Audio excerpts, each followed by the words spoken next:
बोलताय महाराज उदरामध्ये असलेला जीव मायबाप देवाला सांगतो, देवा इथं खूप त्रास होतोय रे, खूप त्रास होतोय, एकदा मला पृथ्वी तलावरती येऊ दे देवा, मी अखंड तुझं नामस्मरण आणि भजन करेल, तुला विसरणार नाही. कोण सांगतंय?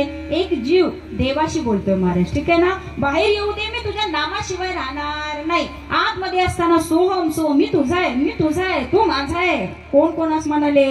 एक जीव परमात्म्याला बोलतोय. परंतु महाराज या परमात्म्याला वाटलं नाही याला याच्यातून सोडवावं का? कारण गर्भवासा इतकं मोठं दुःख महाराज या पृथ्वी तलावर दुसरं बघायला मिळणार नाही. तुकोबरायांना सुद्धा सांगा बघ, तुकोबराय या समाजाच्या अवतारा करता तुम्ही या पृथ्वी तलावरती जावा. तुकोबराय हुशार होते महाराज, ठीक आहे ना.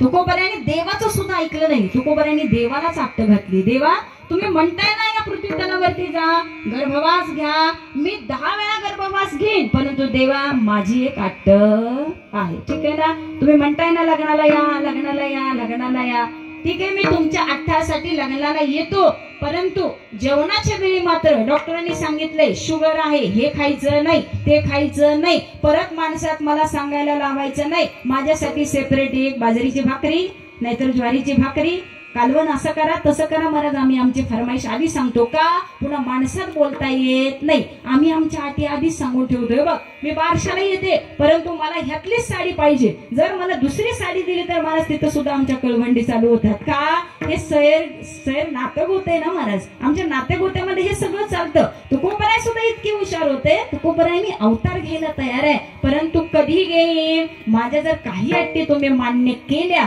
तर मी पृथ्वी तलावरती येईन. मी गर्भवास सांगते बरं का महाराज.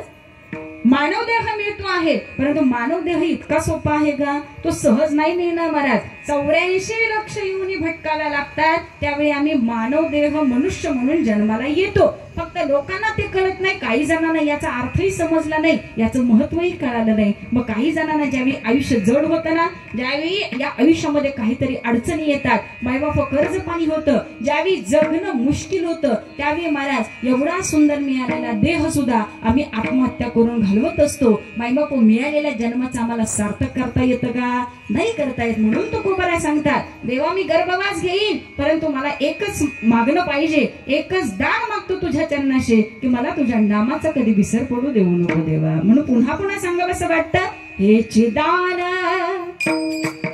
देवा देवा, हे चिदान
घातलेली अट्ट आहे देवा. हे जर पूर्णत्वाला जात असे, साधू संतांची संगती मिळत असे, देवा एकदाच काय तू का म्हणे गर्भवासी